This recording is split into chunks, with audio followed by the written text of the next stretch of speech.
Srikanth, Gopalakrishnan, CFO of 5-Star Business joins us. You know, Srikanth, every time I say 5-star, the reaction is very different in my studio. I don't know if you get a similar reaction every time you talk about your NBFC. No, I hope the reaction is really sweet there. It is. We're actually coaxing Nikunj to buy some chocolates. Yes. Okay.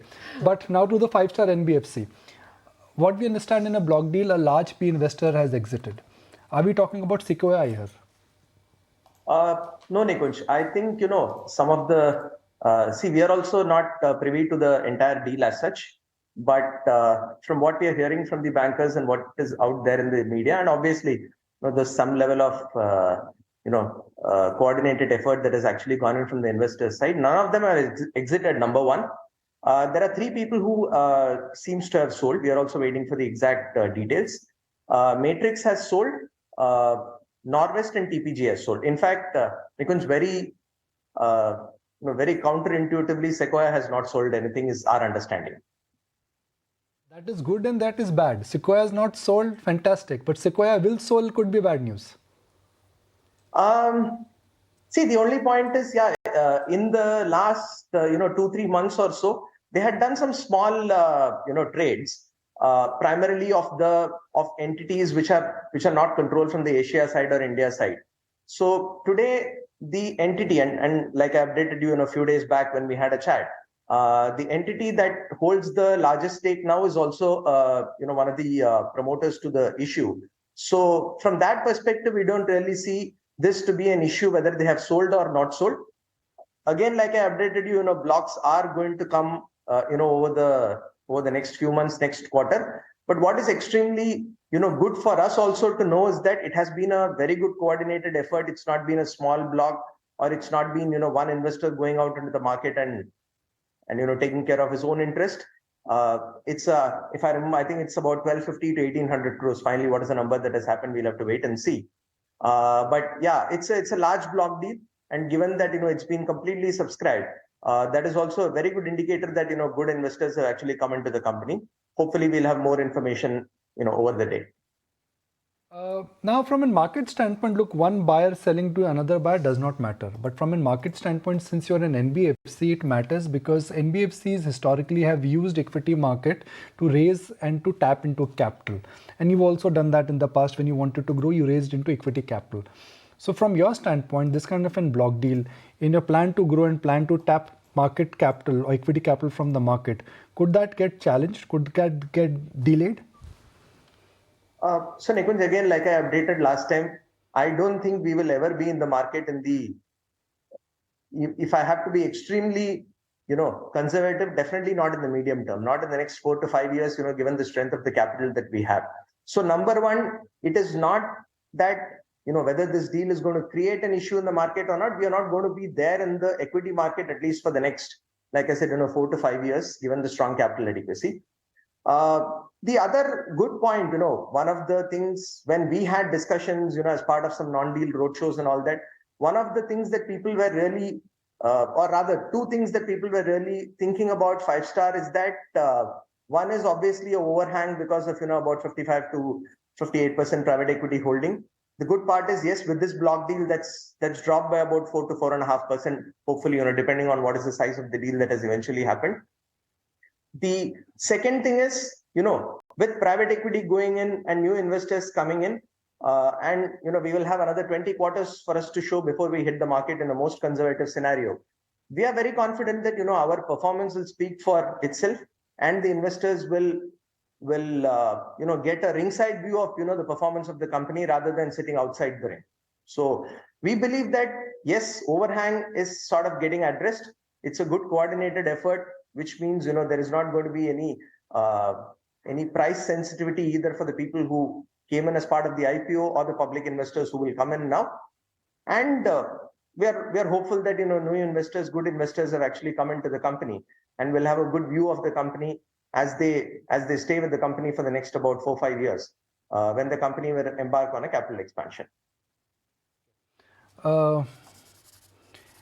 We spoke about a robust outlook, a strong guidance, and you indicated that the business is looking I mean, there's just no fault line. Given that few things have changed in the past when inflationary pressures are coming back, RBI is talking about fighting inflation once again, bond yields have gone to 7.2, 7.3. Could you be forced to revisit the thesis which you shared with us 3-4 weeks ago? Not really. See, one of the points that we always keep telling, given the clientele that we operate in, these are not very price sensitive borrowers. So you talked about inflation, right? If the inflation is actually hitting the economy and it is going to hit my borrower, let's say, these borrowers probably have the highest level of flexibility to pass on that inflation to their end customers. All of us know maybe about year and a half back, a normal haircut, I'm not talking about a big salon, a normal haircut would probably have costed anywhere around 150 to 200 bucks. Now, to push that to 250 rupees is not going to be a big challenge because of inflation. So inflation is probably we would think is a very, very, a very small factor that would impact our customers. So that is not going to cause any impact in the demand. Number two, we have seen inflations in the past, right? So we have seen inflations of 8% and all that has hit us, which is not going to hit us, as we see. So we don't really see inflationary pressures hitting us. Yeah, the bond yields have gone up. So if we are going to be looking at, borrowing from the corporate bond market, the NCD market, maybe the cost will be slightly higher. But like I updated, about 3-4 weeks back when we spoke, our spreads are already at very high levels. Our NIMs are at high levels. So, a 25 basis points increase in the cost of funds is not actually going to make any big dent to our profitability at all. So we are continuing to be bullish on the growth outlook, on the asset quality outlook, and the profitability outlook that we have given the market. Okay, fair enough. But given the fact that, there was that challenging period like COVID, and even in that period, you were able to maintain your overall asset quality, any downside risk because of the customer base that you lend to may have limited capacity to absorb economic shocks? In fact, I have a very contrary view to what you say. See, this is the segment where the economic shocks hit them last. But this is also the segment where they bounce back first from the economic shocks. Like we keep telling, irrespective of however the economy goes, we will all still, go and have a cup of tea from a, chai wala down there. People would have a pani puri or any kind of a chaat from a small, eatery. So these are people who are largely insulated from economic shocks. Having said that, yeah, there will be micro level shocks, as far as their businesses are concerned, as far as their families are concerned, both for good and bad reasons. Good reasons, I mean, there could be a marriage in the family, there could be an educational requirement. Bad reasons, all of us know. So there will always be temporary shocks.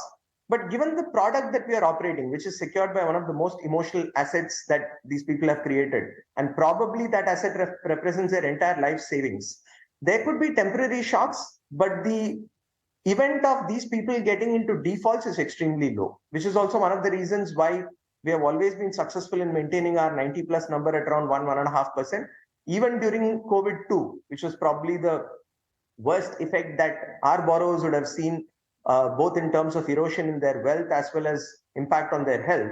Our 90 plus number went all the way up to 1.68%. So we are not really seeing, any of the macroeconomic scenarios having a big impact on these borrowers. Okay. Thanks so much for joining in and giving us that view on your overall business, your asset quality. And as of now, it looks like no concerns and, business is going on as usual as of now.